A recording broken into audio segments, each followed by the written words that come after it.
جالیوں پر نگاہ جمی ہے، ایک مجرم سیاکار ہوں میں، ہر خطا کا سزاوار ایک مجرم سیاکار ہوں میں، ہر سزا کا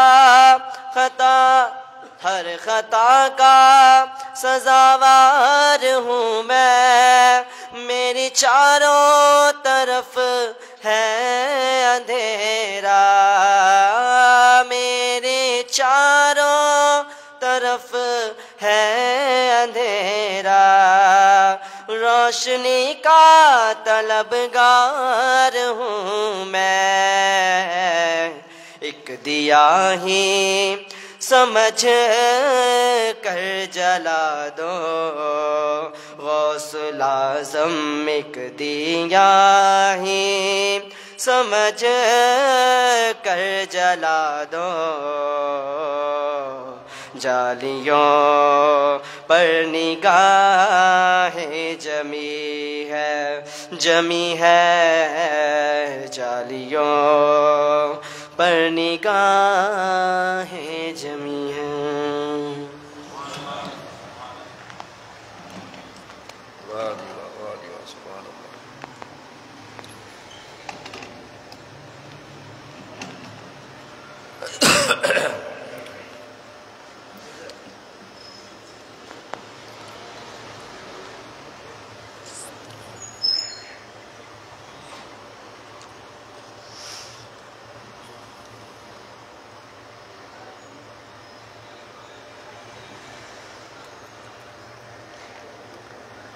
الحمدللہ رب العالمین والصلاة والسلام علی سید الانبیاء والمرسلین، اما بعد فاعوذ باللہ من الشیطان الرجیم، بسم اللہ الرحمن الرحیم، یا ایہا الذین آمنوا اتقوا اللہ وابتغوا الیہ الوسیلہ وجاہدوا فی سبیلہ لعلکم تفلحون، آمنت باللہ صدق اللہ العظیم وبلغنا رسولہ النبی الکریم ونحن على ذلك لمن الشاہدین والشاکرین والحمد للہ رب العالمین۔ قال اللہ تبارک و تعالی فی شان حبیبہ صلی اللہ تعالی علیہ وآلہ وسلم مخبرا وآمرا، ان اللہ وملائکتہ یصلون علی النبی یا ایہا الذین آمنوا صلوا علیہ وسلموا تسلیما۔ درود پاک بآواز بلند، الصلاۃ والسلام علیک یا سیدی یا رسول اللہ وعلی آلک وصحابک یا حبیب اللہ، الصلاۃ والسلام علیک یا سیدی یا نبی اللہ وعلی آلک وصحابک یا نور اللہ، الصلاۃ والسلام علیک یا رحمۃ للعالمین۔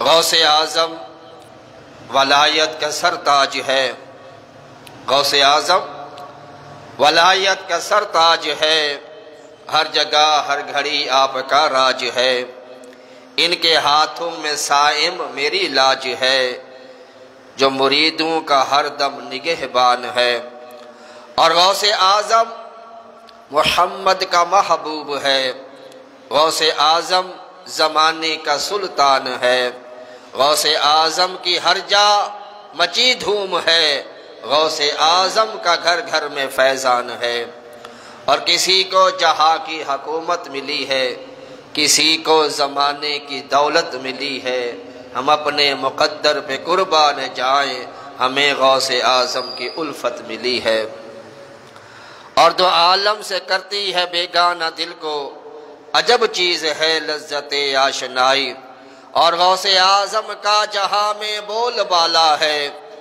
غوث اعظم کا جہاں میں بول بالا ہے، انہی کے نام سے ارشد جگ میں اجالا ہے۔ محبت ان سے جو رکھے وہی اللہ والا ہے، محبت ان سے جو رکھے وہی اللہ والا ہے، عداوت ان سے جو رکھے اسی کا منہ ہی کالا ہے، بلکہ دل ہی کالا ہے۔ اس کا دل کالا ہوگا وہی اللہ کے ولیوں سے دشمنی رکھے گا، اللہ کے ولیوں سے بغض رکھے گا، ان کے اندر نقص عیب تلاش کرے گا، ان کی ذات و صفات پر اعتراضات کرے گا۔ غوث اعظم سے محبت جو رکھے وہی اللہ والا ہے، عداوت ان سے جو رکھے اس کا دل ہی کالا ہے۔ کیوں؟ اس لیے کہ غوث اعظم کا جہاں میں بول بالا ہے، انہی کے نام سے ارشد جگ میں اجالا ہے۔ آج 11 ربیع الاخر ہے، 1445 سن ہجری، اور آج کا دن حضور سیدنا غوث اعظم رضی اللہ تعالی عنہ کا عرس مبارک بڑی عقیدت و احترام کے ساتھ منایا جاتا ہے۔ اللہ کے نیک اور مقرب بندوں کا دامن تھامنے کا حکم اللہ تعالیٰ نے ہمیں جا بجا آیات کے اندر ارشاد فرمایا۔ کہیں فرمایا یا ایھا الذین آمنوا اتقوا اللہ وکونوا مع الصادقین، اے ایمان والو اللہ سے ڈرو اور سچوں کے ساتھ ہو جاؤ۔ سچے کون ہوتے ہیں؟ یہ اللہ والے ہوتے ہیں۔ اور کہیں فرمایا جو آیت مقدسہ تلاوت کی گئی یا ایھا الذین آمنوا اتقوا اللہ، اے ایمان والو اللہ سے ڈرو، وابتغوا الیہ الوسیلہ، اور اس کی طرف وسیلہ تلاش کرو۔ تو وسیلہ اعمال صالحہ کو بھی بنایا جا سکتا ہے، اور وسیلہ اللہ تعالیٰ کے مقربین کو بھی بنایا جا سکتا ہے۔ حضور غوث اعظم رضی اللہ تعالی عنہ کی شان اور مقام اور مرتبہ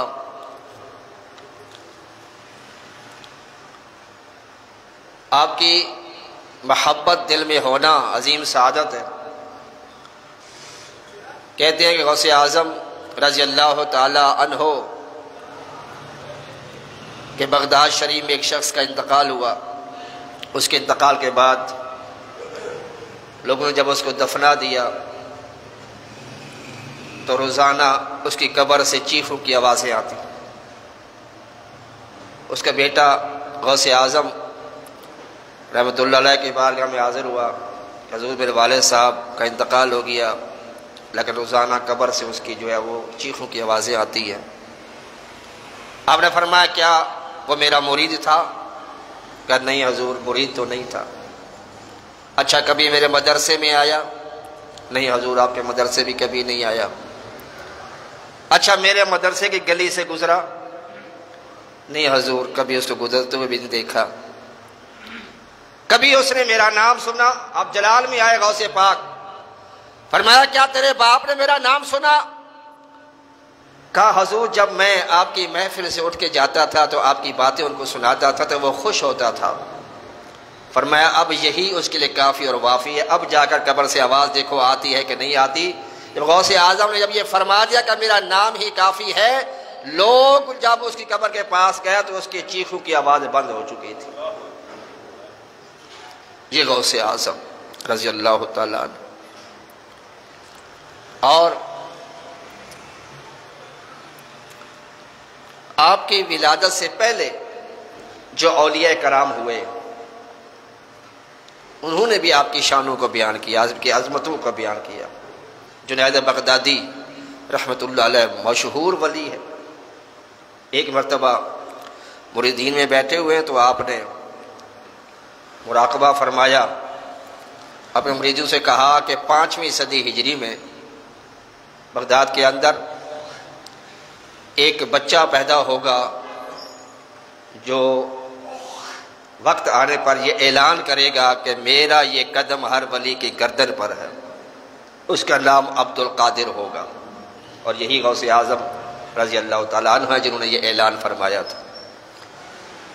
جو ولی قبل تھے یا بعد ہوئے یا ہوں گے، سب ادب رکھتے ہیں دل میں میرے آقا تیرا۔ غوث پاک رضی اللہ تعالیٰ عنہ کو کچھ خصوصیات بھی حاصل تھی۔ حضور نبی کریم صلی اللہ علیہ وسلم کے طفیل، جس طرح حضور نبی کریم صلی اللہ علیہ وسلم پر گندی مکھی نہیں بیٹھتی تھی، اسی طرح غوث اعظم کے جسم پر بھی مکھی گندی جو وہ نہیں بیٹھتی تھی۔ جس طرح حضور نبی کریم صلی اللہ تعالیٰ علیہ وسلم کے جسم اطہر سے خوشبو آتی تھی، اسی طرح غوث اعظم کے جسم اطہر سے بھی خوشبو آتی تھی۔ آپ کے بیٹے عبدالرزاق رحمۃ اللہ علیہ نے ایک مرتبہ عرض کیا، بابا جان کچھ چیزیں ایسی ہیں کہ جو حضور نبی کریم صلی اللہ علیہ وسلم کے ساتھ تھی، وہ ہم آپ میں بھی دیکھتے ہیں، جیسے مکھی کا نہ بیٹھنا، خوشبو کا آنا۔ تو حضور نبی کریم صلی اللہ علیہ وسلم پر تو بادل سایہ کرتا تھا، آپ کے اوپر بادل سایہ نہیں کرتا۔ تو غوث پاک نے فرمایا کہ میرے لیے بھی اللہ نے بادل کو بھیجا تھا، میں نے اللہ کی بارگاہ میں عرض کیا، یا رب العزت اس بادل کو واپس لے لے، کہیں ایسا نہ ہو لوگ مجھے نبی ہی سمجھنا شروع ہو جائے۔ یہ ہے غوث اعظم۔ فرماتے ہیں اگر شریعت کی روک میری زبان پر نہ ہوتی نا، اگر شریعت نے میرے اوپر پابندی نہ لگائی ہوتی تو میں بتاتا تم جو کچھ گھر سے کھا کے آتے ہو، جو گھر میں جمع کر کے آتے ہو۔ اور فرمایا کہ تمہارا باطن جو ہے، اندر جو ہے، فرمایا مثل آئینہ کی طرح ہے۔ آئینے میں بندہ اپنی شکل دیکھتا ہے، بالکل واضح نظر آ جاتی ہے، جو اس کے چہرے میں ہوتا ہے سارا اس کو سامنے نظر آ جاتا ہے۔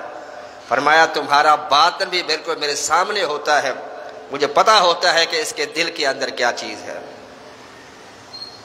ایک مرتبہ آپ نماز جمعہ کے لیے جا رہے ہیں تو آپ کے ساتھ ایک مرید بھی جا رہا ہے، تو آپ بازار سے گزرے تو لوگ اپنے کام کاج میں لگے ہوئے ہیں،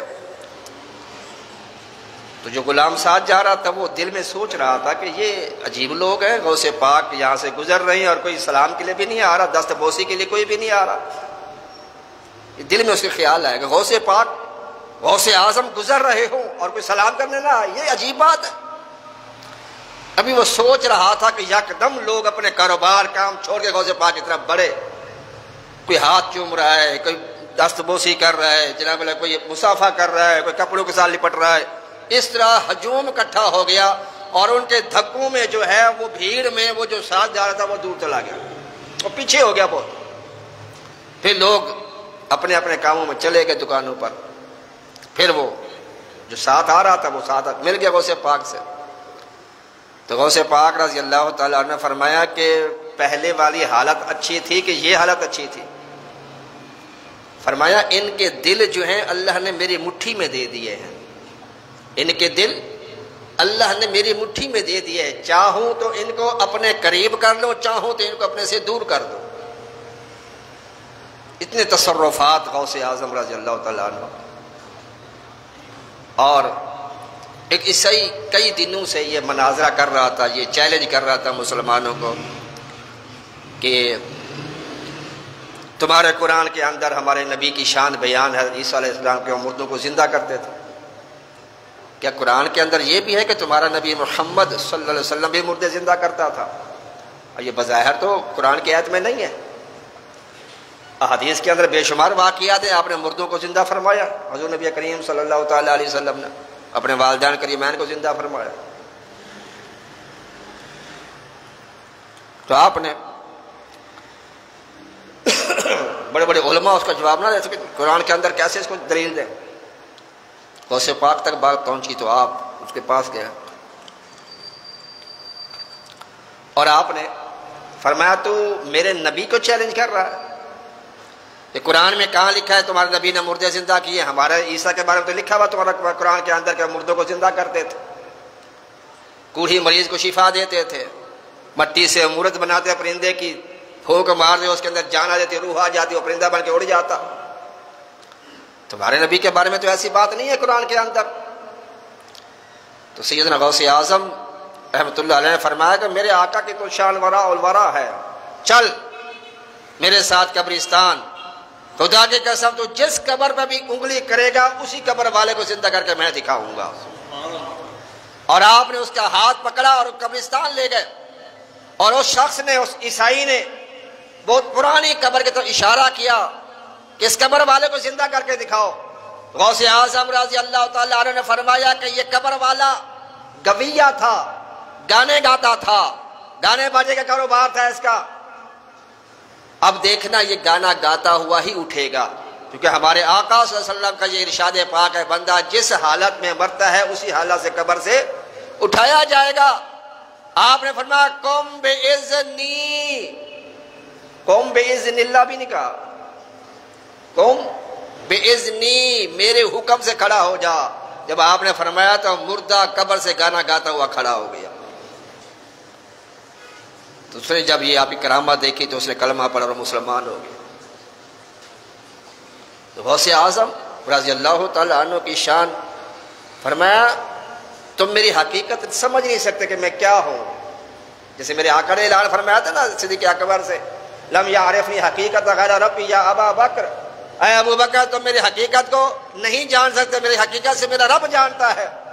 غوث اعظم فرماتے ہیں اللہ نے مجھے بڑے مقام عطا فرمائے، بڑے رتبے عطا فرمائے اللہ تعالیٰ نے، اور تحدیث نعمت کے طور پر آپ یہاں فرماتے تھے میں اس وقت تک جنت میں قدم نہیں رکھوں گا جب تک میں اپنے تمام مریدوں کو جنت میں داخل نہیں کر لوں گا۔ فرماتے ہیں جیسے میدان محشر میں میرے آقا امتی امتی پکار رہے ہوں گے، امتی امتیوں کو یاد کر رہے ہوں گے، امتی امتی کہہ رہے ہوں گے، اس میدان محشر میں میں یا مریدی کہہ کے پکار رہا ہوں گا۔ جس طرح میرے آقا کو اپنی امت کی فکر ہوگی اسی طرح مجھے اپنے مریدوں کی فکر ہوگی۔ یہ ہے غوث اعظم رضی اللہ تعالیٰ عنہ۔ آپ فرماتے ہیں کسی مصیبت میں تو مجھے پکارو، میرا وسیلہ اللہ کے بارگاہ پیش کرو، اللہ تعالیٰ تمہاری یہ مشکل جو ہے وہ اس کو حل کر دے گا، تمہاری پریشانی تکلیف مصیبت اللہ تعالیٰ دور فرما دے گا، میرے وسیلے سے مانگو۔ اور یہ اللہ نے حکم دیا یا ایھا الذین آمنوا اتقوا اللہ وابتغوا الیہ الوسیلہ، اے ایمان والو اللہ سے ڈرو اور اس کی طرف وسیلہ تلاش کرو، اس کی بارگاہ میں وسیلہ لے کے آؤ۔ حالانکہ ڈائریکٹ بھی سنتا ہے اللہ تعالیٰ، ڈائریکٹ مانگے وہ دیتا ہے، لیکن ہمیں تعلیم دی۔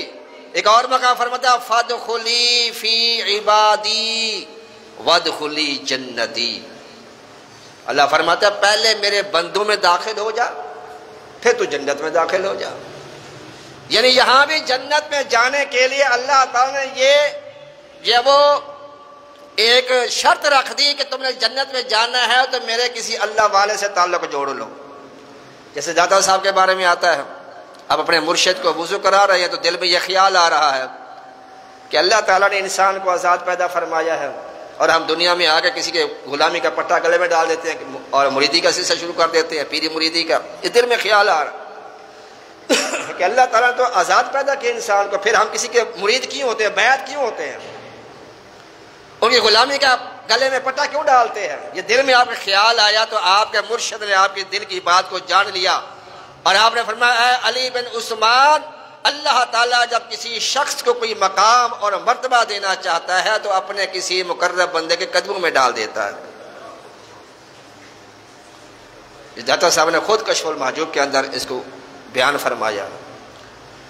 اور اللہ تعالیٰ جب کسی کا پردہ چاہ کرنا چاہتا ہے، اللہ تعالیٰ جب کسی کو ذلیل اور رسوا کرنا چاہتا ہے، پھر اس شخص کی طبیعت جو ہوتی ہے وہ اللہ کے نیک بندوں میں عیب تلاش کرنے میں لگ جاتی ہے۔ اب بھی اگر کوئی دیکھو آپ کہ یہ بندہ اللہ کے ولیوں کے بارے میں اعتراضات کرتا ہے یا معاذ اللہ بکواسیں کرتا ہے یا شرک کے فتوے لگاتا ہے یا بدعت کے فتوے لگاتا ہے، بلال اوپر سے کرسی لے آؤ، اوپر سے کرسی لے آؤ۔ تو یہ دنیا جو ہے یہ آخرت کا ایک نمونہ ہے۔ یہاں کا بادشاہ ہر کام خود اپنے ہاتھ سے کر سکتا ہے، لیکن سلطنت کے کاموں کے لیے محکمے بنے ہوتے ہیں اور ہر محکمے میں مختلف حیثیت کے لوگ ہوتے ہیں، کوئی افسر کوئی ماتحت، پھر ان افسروں کے اوپر ایک افسر حاکم اعلیٰ ہوتا ہے، پھر ان کے اوپر ایک اور حاکم ہوتا ہے جسے وزیر اعلیٰ کہتے ہیں، پھر اس کے اوپر اور حاکم ہوتا ہے جسے وزیر اعظم کہتے ہیں، اور سارے محکمے والے اپنے اعلیٰ کے حکم کے پابند ہوتے ہیں، یعنی ان کے کام بادشاہ کے کام ہوتے ہیں، ان کی سزا دینا بادشاہ کی ہی سزا دینا قرار ہوتا ہے۔ اب بادشاہ خود کام کر سکتا ہے، لیکن بادشاہ کیا کرتا ہے؟ اپنے وزیر کو حکم دیتا ہے، وزیر اعظم کو حکم دیتا ہے۔ وزیر اعظم بھی وہ کام خود کر سکتا ہے، لیکن وہ اپنے ماتحت عملے کو حکم دیتا ہے کہ یہ کام کرو۔ تو یہ ایک چین بنی ہوتی ہے کاموں کی۔ اسی طرح اللہ تعالیٰ خود بھی کام کر سکتا ہے، اس میں قدرت رکھتا ہے وہ، ان اللہ علی کل شیء قدیر ہے۔ پھر بھی اللہ تعالیٰ نے نبیوں کو بھیجا، رسولوں کو بھیجا، ولیوں کو بھیجا، وسیلہ بیچ میں اللہ تعالیٰ نے ڈالا، حالانکہ اس کی حاجت نہیں ہے، اس کو نہیں ہے، ہمیں ہے حاجت، وسیلے کی ہمیں حاجت ہے۔ جو وسیلے کے قائل نہیں ہیں تو وہ ہلاک ہو سکتے ہیں۔ جیسے چھت پہ جانا ہو، کوئی ڈائریکٹ جا سکتا ہے چھت پہ، وسیلہ کیا بنائے گا؟ سیڑھی بنائے گا۔ ہاں البتہ واپس اگر آنا چاہے بغیر وسیلے کے تو آ سکتا ہے، کہ چھت سے تو کیا ہوگا؟ ہڈی پسلی، خلاص، ختم، ہلاکت، بربادی، تباہی۔ تو مطلب یہ ہے کہ جو وسیلہ نہیں مانتے وہ ہلاکت میں جا رہے ہیں، اور جو وسیلے کے قائل ہیں وہ سیڑھیاں چڑھتے ہوئے بلندی مقام حاصل کر رہے ہیں۔ اسی طرح اللہ تعالیٰ بھی کام سارے کر سکتا ہے، لیکن اس نے ایک ڈیوٹیاں لگائی ہوئی ہیں۔ اللہ تعالیٰ روح نکال، الذی خلق الموت والحیات لیبلوکم ایکم احسن عملا۔ جان نکالنا کس کا کام ہے؟ اللہ تعالیٰ روح نکالتا ہے۔ اللہ زندگی دیتا ہے، اللہ ہی موت دیتا ہے، پھر بھی اللہ نے فرشتوں کی ڈیوٹی لگائی ہوئی ہے۔ اللہ تعالیٰ خود بھی بارش دے سکتا ہے، لیکن فرشتوں کی ڈیوٹی لگائی ہے۔ اللہ تعالیٰ خود بھی نبی تک پیغام پہنچا سکتا ہے، پھر بھی فرشتوں کی ڈیوٹی لگائی ہے۔ وحی لانے کے لیے جبرائیل علیہ السلام کی ڈیوٹی تھی کہ وہ وحی لے کے نبیوں کے پاس جاتے تھے۔ میکائیل علیہ السلام کی یہ ڈیوٹی ہے کہ وہ بارش کا انتظام سنبھالتے ہیں، بارش کا سسٹم ان کے پاس ہوتا ہے، سارا محکمہ بارش کا ان کے پاس ہوتا ہے، کہاں بارش برسانی ہے کہاں نہیں برسانی، یہ سارا ان کے پاس محکمہ ہے، حضرت میکائیل علیہ السلام کے پاس۔ اسی طرح حضرت اسرائیل علیہ السلام ملک الموت کے ذمہ یہ ہے کہ انہوں روحیں قبض کرنی ہے، اور یہ خود بھی نہیں کرتے، ان کے ماتحت کئی اور ہزاروں کی تعداد میں، سینکڑوں کی تعداد میں فرشتے ہوتے ہیں جو انسان کی روح قبض کرتے ہیں، اس کی جان نکالتے ہیں۔ میرے آقا صلی اللہ تعالیٰ علیہ وسلم فرماتے ہیں کہ اگر وہ فرشتے جو ملک الموت کے ساتھ آتے ہیں اس انسان کو پکڑ نہ لیں، جکڑ نہ لیں، تو وہ شخص بھاگنا شروع کر دے۔ دیکھا ہوگا کئی دفعہ ایسا ہوتا ہے کہ انسان کے جب آخری سانسیں لے رہا ہوتا ہے اس کی آنکھیں کھلی ہوتی ہیں۔ کھلی کیوں ہوتی ہے؟ کہ وہ آسمان سے فرشتوں کو آتا ہوا دیکھ لیتا ہے، اس وقت توبہ کا دروازہ بند ہو جاتا ہے، کیونکہ اس نے غیب کو دیکھ لیا، موت کے فرشتوں کو دیکھ لیا۔ اب وہ توبہ کرے گا تو وہ توبہ اسے قبول نہیں ہوگی۔ اور مولا علی بھی فرماتے ہیں رضی اللہ تعالیٰ عنہ، آپ فرماتے ہیں کہ انسان سوئے ہوئے ہیں، انسان نیند میں ہے، جب موت کا فرشتہ آتا ہے پھر ان کی آنکھیں کھلتی ہے کہ یہ کیا ہو گیا، میں نے کیا کیا زندگی کے ساتھ، اللہ نے مجھے کس مقصد کے لیے بھیجا تھا، وما خلقت الجن والانس الا لیعبدون، اور میں نے کیا کیا پوری زندگی میں۔ کہتے پوری زندگی کی جو جتنے سال اس نے گزارے ہوتے ہیں ساری فلم اس کی آنکھوں کے سامنے آ جاتی ہے، پھر وہ پچھتاوے کے سوا اس کو کچھ حاصل نہیں ہو سکتا۔ تو وہ فرشتوں کو دیکھتا ہے، اور فرشتے جو آتے ہیں لشکر آتا ہے ان کے ساتھ جماعت آتی ہے فرشتوں کی، وہ انسان کو آ کے جکڑ لیتی ہے، پکڑ لیتی ہے۔ جیسے کعب بن احبار فرماتے ہیں کہ انسان کی روح اس طرح سے نکالی جاتی ہے جیسے کوئی ٹہنی ہو کانٹے والی، اور اس ٹہنی کو انسان کے جسم میں پیوست کر دیا جائے، اس کے سارے کانٹے جسم کے اندر پیوست ہو جائے، کھب جائے، پھر اس ٹہنی کو کھینچا جائے۔ اس طرح سے تکلیف ہوتی ہے انسان کو جب روح نکلتی ہے۔ اس لیے ہم دعا کرتے ہیں، اے سبز گنبد والے منظور دعا کرنا، جب وقت نزا آئے دیدار عطا کرنا۔ آقا نے کرم کر دیا، سرکار کا جلوہ سامنے آ گیا تو بے شک سرکار کا چہرہ جب سامنے ہوگا تو کوئی تکلیف محسوس ہی نہیں ہوگی۔ میرے آقا صلی اللہ علیہ وسلم خود فرماتے ہیں کہ شہید کو اتنی بھی تکلیف نہیں ہوتی جتنی تمہیں چونٹی کے کاٹنے سے ہوتی ہے۔ اتنی ہلکی سی چونٹی کاٹ دو سیدھا شدت سے درد نہیں ہوتا، اتنی ہلکی تکلیف بھی نہیں ہوتی شہید کو وقت شہادت۔ حالانکہ تلوار کے نیزے لگ رہے ہیں، تلواریں لگ رہی ہیں، نیزے لگ رہے ہیں، بھالے لگ رہے ہیں، اس کو گولیاں لگ رہی ہیں، اس کو جسم کے اعضاء کاٹے جا رہے ہیں، اس کو جو تیل کے کڑھائی میں جلایا جا رہا ہے، لیکن وہ شہید کو اس کا احساس نہیں ہوتا، کیونکہ اس کے سامنے اللہ کے جلوے ہوتے ہیں، اس کے محبوب کے جلوے ہوتے ہیں، وہ ساری جو ہے وہ، بلکہ یہاں تک آتا ہے جو اللہ کے نیک مقربین بندے ہوتے ہیں، اللہ کے پیارے بندے ہوتے ہیں، جو اللہ سے لو لگانے والے بندے ہوتے ہیں، میرے آقا فرماتے ہیں اس کی موت کے وقت فرشتے جنتی پھول لے کے آتے ہیں اور اس کو سکھاتے ہیں، وہ خوشبو سونکھتا جاتا ہے، فرشتے اس کی جان نکالتے جاتے ہیں۔ انسان کی جان پاؤں کے انگوٹھے سے نکلنا شروع ہوتی ہے۔ تو یہ اللہ کے مقربین جو ہیں یہ اللہ تعالیٰ کی طرف سے ہی نامزد کیے جاتے ہیں۔ حالانکہ بادشاہ خود بھی کام کر سکتا ہے، وزیر اعلیٰ خود بھی کام کر سکتا ہے، وزیر اعظم خود بھی کام کر سکتا ہے، پھر بھی اس نے اپنے ماتحت رکھتا ہوا ایک عملہ رکھا ہوتا ہے، اس عملے سے وہ کام لیتے ہیں، کام سارا کراتے ہیں۔ اس سے اللہ تعالیٰ کی جو حاکمیت اعلیٰ ہے اس میں اللہ تعالیٰ نے بھی نبیوں کو بھیجا، رسولوں کو بھیجا، ولیوں کو بھیجا، علماء کو بھیجا، مجتہدین کو بھیجا، مجددین کو بھیجا، تاکہ ان کے ذریعے دین کا کام لیا جا سکے۔ تو حضور غوث اعظم رضی اللہ تعالیٰ عنہ اللہ کے بڑے ہی مقرب اور بڑے پیارے بندے ہیں، بلکہ آپ فرماتے ہیں کہ اگر تمہیں کوئی مسئلہ ہو مجھے یاد کرو، میرا وسیلہ پیش کرو، اللہ تمہاری حاجت کو پورا کر دے گا، مسئلہ حل کر دے گا۔ اور بزرگان دین یہ ایک عمل بتایا ہے کہ اگر کسی کو کوئی مسئلہ ہو، کوئی مسئلہ حل نہ ہو رہا ہو، پریشانی ہو کوئی، تو رات عشاء کے بعد 111 مرتبہ یہ جملہ پڑھے، از طفیل حضرت دستگیر دشمن ہوئے زیر۔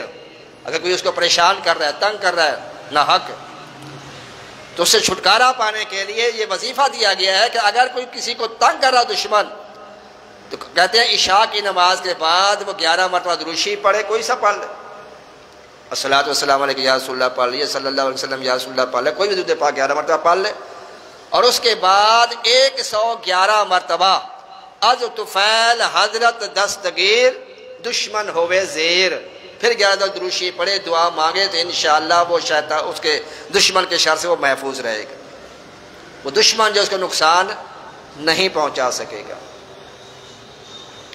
اور ایک ان کے منصوب ایک نماز بھی ہے جو صلاۃ الاسرار کہتے ہیں، وہ 2 نفل ہوتے ہیں، وہ طریقہ تو پڑھنے کا اس کا، وہ بھی اگر کسی کی حاجت ہو، کوئی پریشانی ہو، مسئلہ حل نہ ہو رہا تو وہ نفل پڑھے، پھر اس طریقے کے مطابق تو اللہ تعالیٰ اس کی مشکل کو جو ہے وہ حل فرما دیتا ہے، اس کے مسئلے کو اللہ تعالیٰ حل فرما دیتا ہے۔ تو اللہ تعالیٰ کے نیک بندوں کو اللہ تعالیٰ نے یہ ڈیوٹی لگائی ہوتی ہے کہ وہ، اور بلکہ غوث پاک خود فرماتا ہے مریدی لا تخف اللہ ربی۔ غوث اعظم نے قصیدہ غوثیہ لکھا ہے، تو اس کے اندر فرماتے ہیں مریدی لا تخف اللہ ربی اتانی رفعتا نلت المنالی، اے میرے مرید خوف نہ کر، اللہ میرا رب ہے، اس نے مجھے بڑی عظمتیں رفعتیں عطا کی ہیں۔ مریدی لا تخف واشن فانی عزوم قاتل عند القتال، اے میرے مرید نہ گھبرا، خوف نہ کر، ڈرنا، جو تجھے ڈرائے گا، جو تجھے ستائے گا، میں تیری دستگیری کرنے کے لیے کافی ہوں، تیرے دشمن کو نیست و نابود کر دوں گا۔ قبولی فی السماء والارض دکت وشاء السعادت قد بدالی، زمین و آسمان میں میری شان کے نکارے بجتے ہیں اور نیک بختی کے نقیب میرے روبرو رہتے ہیں۔ وَلَوْ أَلْقَيْتُ سِرِّي فَوْقَ مَيِّتٍ لَقَامَ بِقُدْرَةِ الْمَوْلَى تَعَالِي، اگر میں اپنا راز کسی میت پہ ڈال دوں تو اللہ تعالیٰ کی قدرت سے مردہ بھی زندہ کھڑا ہو جائے گا۔ نظرت الی بلاد اللہ جمعا کخردلۃ علی حکم اتصالی، اللہ تعالیٰ کے شہروں کو میں ایسے دیکھتا ہوں جیسے اپنے ہتھیلی پہ رائی کے دانے کو دیکھتا ہوں۔ یہ ہے غوث اعظم رضی اللہ تعالیٰ عنہ۔ اور غوث اعظم کا ایک رسالہ رسالۃ الغوث الاعظم، غوث پاک نے خود لکھا رسالۃ الغوث الاعظم، اور اس کے اندر آپ نے وہ الہام تحریر کیے ہیں۔ الہام وہ ہوتا ہے جو اللہ تعالیٰ کی طرف سے کسی انسان کے دل میں ڈالا جائے، اگر وہ کوئی بات اللہ تعالیٰ کسی نبی یا رسول کے دل میں ڈالے تو اس کو وحی کہتے ہیں، اگر اللہ تعالیٰ کسی ولی کے دل میں کوئی ایسی بات ڈالے اس کو الہام کہتے ہیں، اور شیطان کوئی ایسی بات کسی کے دل میں ڈالے تو اس کو وسوسہ کہتے ہیں۔ تو غوث پاک فرماتے ہیں مجھے اللہ تعالیٰ نے 62 مرتبہ الہام کیا، میرے دل میں یہ بات ڈالی، مجھ سے بات کی اللہ نے الہام کے ذریعے، اور فرماتے ہیں ہر بات سے پہلے اللہ نے مجھے یا غوث اعظم کہہ کے پکارا ہے۔ حضور غوث اعظم رضی اللہ تعالیٰ عنہ کی بڑی شان ہے، بڑا ان کا مقام ہے۔ اور تحدیث نعمت کے طور پر بے شمار آپ کے اقوال ملتے ہیں. جیسے میں نے بتایا کہ آپ فرماتے ہیں کہ میرا کوئی مرید بغیر توبہ کے نہیں مرے گا. یہ تحدیث نعمت کے طور پہ یہ فخر نہیں کر رہے، بلکہ اللہ تعالیٰ کی جو اللہ کی دی ہوئی شان عظمت ہے اس کا اظہار ہے. اس کو تحدیث نعمت کہتے ہیں. اما بنعمت ربی کا فحدث. اللہ فرماتا ہے کہ میرے نعمتوں کا چرچا کرو، میں نے جو تم پر انعام و اکرام کیا اس کو بیان کرو، میری نعمتوں کو جو ہے اس کا چرچا کرو. اور جب تم میری نعمتوں کا چرچا کرو گے، میری نعمتوں کا شکر ادا کرو گے، اللہ فرماتا ہے وَإِن شَكَرْتُمْ لَأَزِيدَنَّكُمْ. اللہ فرماتا ہے جب تم میری نعمتوں کا چرچا کرو گے، میری نعمتوں میں اس کا ذکر کرو گے، اللہ تعالیٰ فرماتا ہے میں اس میں اور اضافہ کر دوں گا. لَأَزِيدَنَّكُمْ، ضرور ضرور میں اس میں اضافہ کر دوں گا. اور اگر تم نے میری وَإِن كَفَرْتُمْ، اگر تم نے میری نعمتوں کی ناشکری کی تو پھر میرا عذاب بہت سخت ہے، بہت شدید. تو اما بنعمت ربک فحدث. تو تحدیث نعمت کے طور پر آپ فرماتے ہیں کہ میں اس وقت تک جنت میں قدم نہیں رکھوں گا جب تک تمام مریدوں کو جنت میں داخل نہ کر. یہ تحدیث نعمت، یہ شان آپ نے اپنی یہ خود بیان فرمائی. اور دوسری جگہ اللہ کا خوف، اللہ کی خشیت. شیخ سعدی رحمۃ اللہ فرماتے کہ میں خانہ کعبے کا طواف کر رہا تھا اور ایک نوجوان خانہ کعبے کے خلاف لپٹ کے آہوزاری کر کے گر گرا کر اللہ کی بارگاہ میں عرض کر رہا ہے اور اتنے درد سے رو رہا ہے، کہتے ہمارے کلیجے پھٹنے کو آ گئے. شیخ سعدی فرماتے وہ نوجوان کہتا کیا ہے؟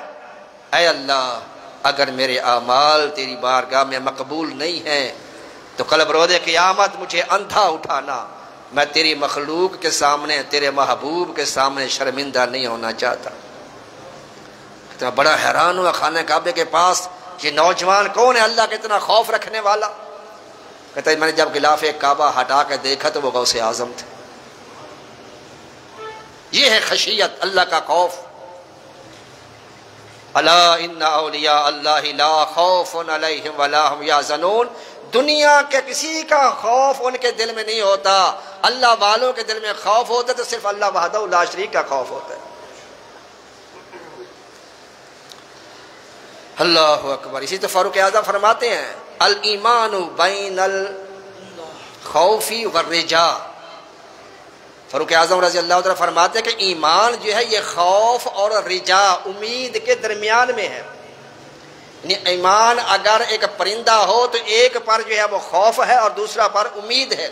یعنی اللہ تعالیٰ سے ڈرتا بھی رہے، اللہ کا خوف بھی انسان کے دل میں ہو، اللہ تعالیٰ کی رحمت پر امید بھی رکھنی چاہیے. اتنا زیادہ بھی نہ ڈر جائے کہ میں نے اتنے بڑے گناہ کر دیے، اتنے گناہ کر دیے، بس اب تو میں بخشا ہی نہیں جا سکتا، اب تو میری معافی ہے ہی نہیں. اتنا خوف بھی دل میں نہ ہو. اللہ کی رحمت پر امید ہونی چاہیے. لا تقنطوا من رحمت اللہ. اللہ فرماتا ہے میری رحمت سے نا امید نہ ہو. حدیث قدسی ہے، اللہ فرماتا ہے اے ابن آدم، اگر تو زمین و آسمان کو گناہوں سے بھر دے اور ایک مرتبہ سچے دل سے توبہ کر دے، سارے گناہ تیرے معاف کر دوں گا.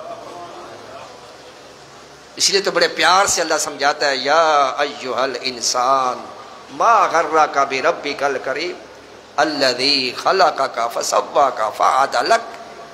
اے انسان تجھے کیا ہو گیا؟ یا ایھا الانسان ما غرک بربک الکریم، اپنے کریم رب سے دور کیوں چلا گیا ہے؟ میرا دروازہ کیوں چھوڑ دیا ہے؟ میری بارگاہ میں آنا تو نے کیوں چھوڑ دیا ہے؟ تجھے میں نے کتنا حسین و جمیل پیدا فرمایا، کتنی خوبصورت شکل تجھے عطا کی. لقد خلقنا الانسان فی احسن تقویم. پیار سے اللہ بلا رہا ہے آ جاؤ اللہ کے بارے میں. یا ایھا الذین آمنوا توبوا الی اللہ توبۃ نصوحا. اللہ تعالیٰ فرماتا ہے تمہارے زمین و آسمان اگر تمہارے گناہوں سے بھر جائے پھر ایک مرتبہ آپ سچے دل سے مجھ سے معافی مانگو، سارے گناہوں پہ پانی پھیر دوں گا، میں سارے گناہوں پہ ختم کر دوں گا ان کو. یہ ہے میرا اللہ وحدہ لا شریک جس کی شان کریمی ہے. تو اللہ کے نیک بندے سیدنا غوث اعظم رضی اللہ تعالیٰ کا بڑا مقام ہے. کسی نے آپ سے پوچھا کہ آپ قطب کیسے بنے؟ ولایت کے اندر کہ درجہ ہوتا ہے قطبیت کا. تو غوث پاک فرماتے درست العلم حتی صرت قطبا. میں لوگوں کو دین سکھاتا رہا حتیٰ کہ اللہ نے مجھے مقام قطبیت عطا فرمایا. اور کسی نے آپ سے پوچھا کہ آپ کو اپنی ولایت کا علم کب ہوا؟ حالانکہ آپ مادرزاد ولی ہے. کہ آپ کو اپنی ولایت کا علم کب ہوا؟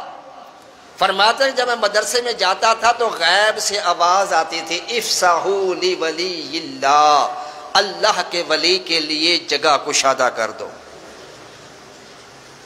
اس سے پتہ لگا کہ میں اللہ کا ولی ہوں، حالانکہ مدرزاد ولی ہے۔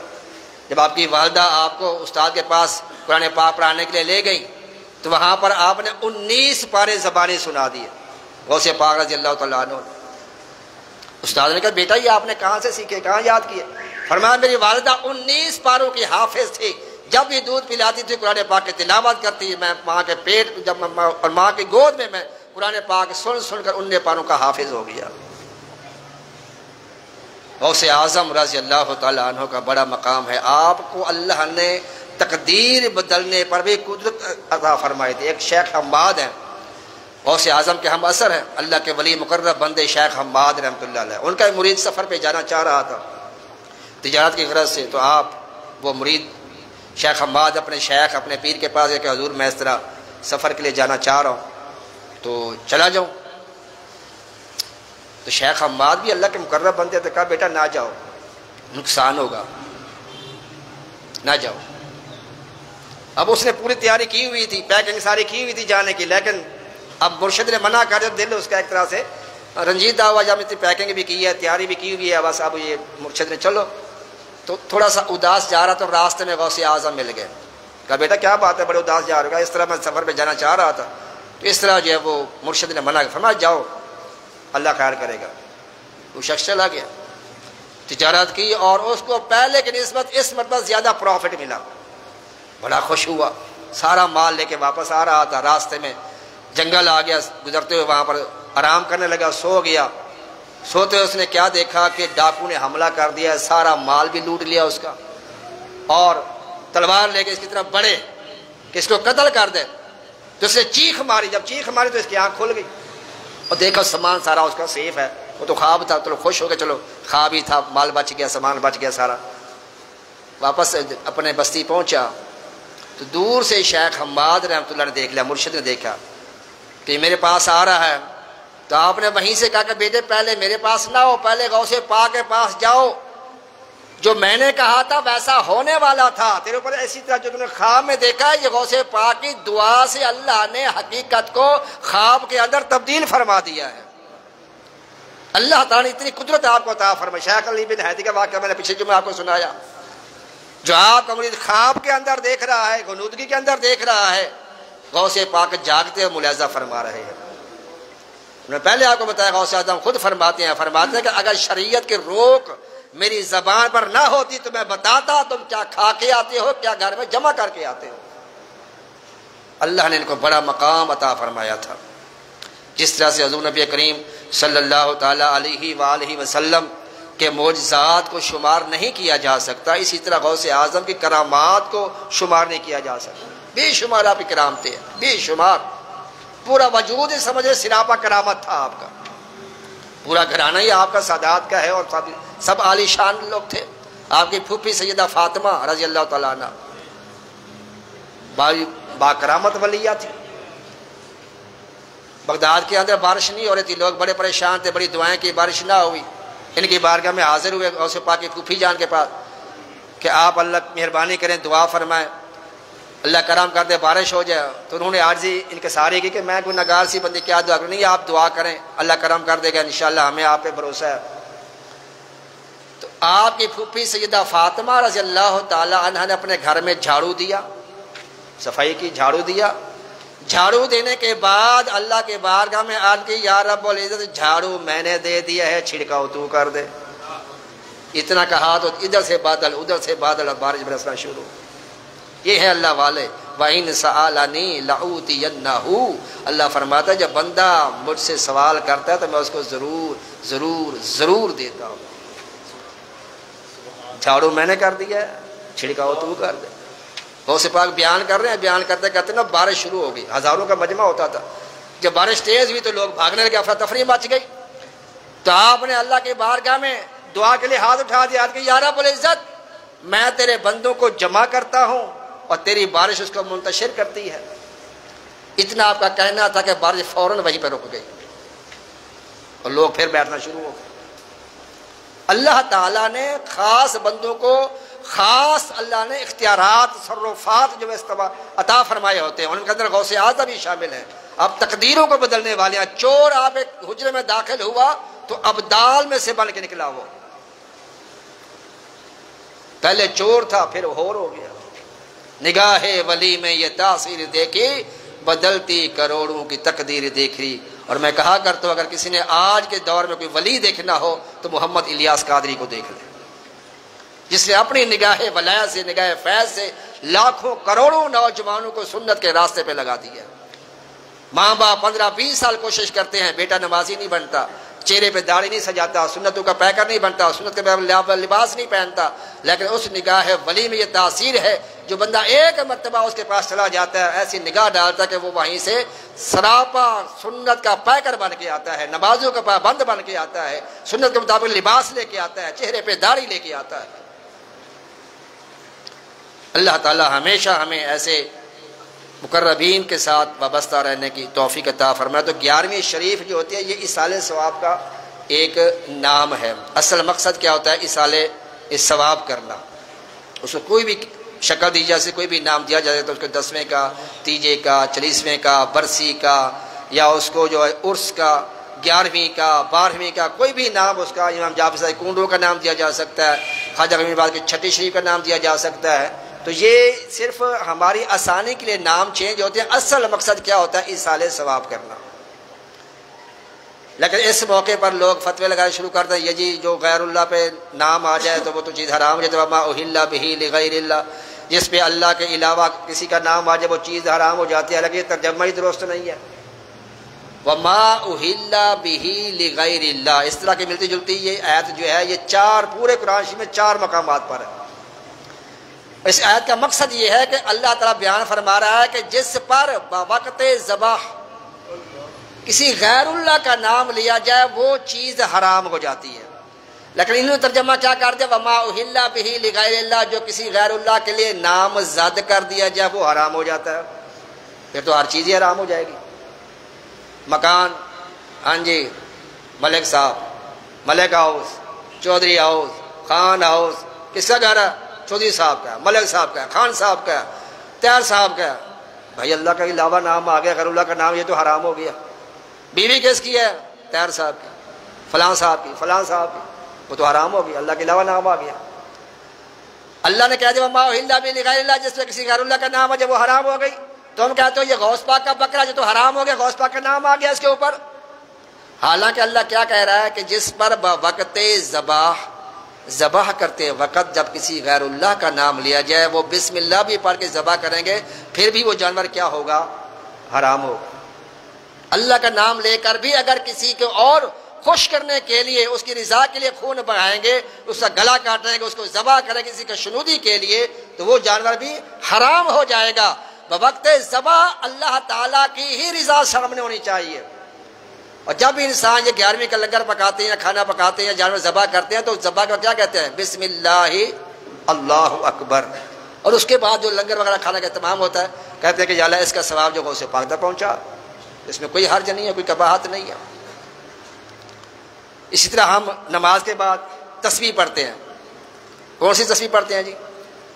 تسبیح ہے فاطمہ، 33 مرتبہ سبحان اللہ، 33 مرتبہ الحمدللہ، 34 مرتبہ اللہ اکبر، یا 33 مرتبہ اللہ اکبر، ایک مرتبہ دوسرا کلمہ شہادت۔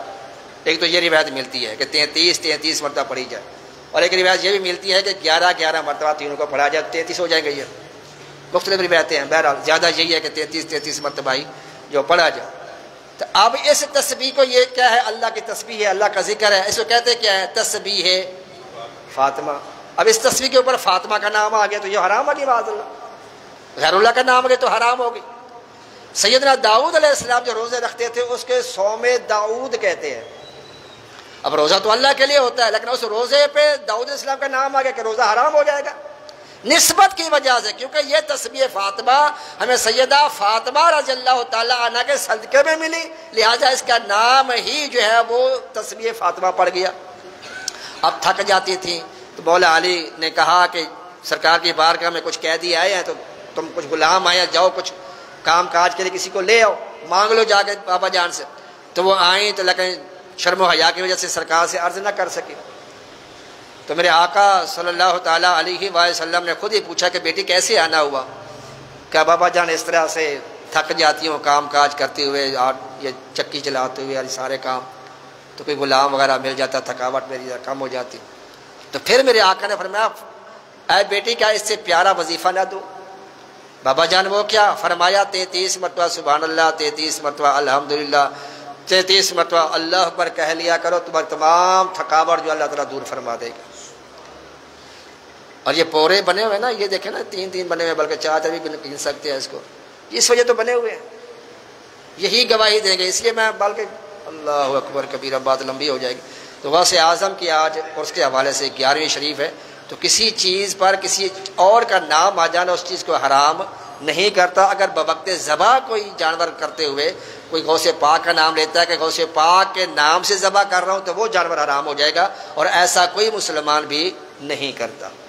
اللہ کا نام لے کے جس پہ ذبح کیا جائے، جو اللہ تعالیٰ کے لیے ختم شریف پڑھا جاتا ہے، ذکر کیا جاتا ہے، اس کا ثواب جو ہے ان کی بارگاہ میں ہدیہ تحفہ پیش کیا جاتا ہے۔ تو یہ قرآن سے بھی ثابت ہے، حدیث سے بھی ثابت ہے، اور اولیاء کرام سے بھی یہ ثابت ہے۔ اللہ تبارک و تعالیٰ کی بارگاہ میں دعا ہے کہ ہمیں یہ باتیں سمجھنے کی توفیق عطا فرمائے۔ وما علیہ الا البلاغ۔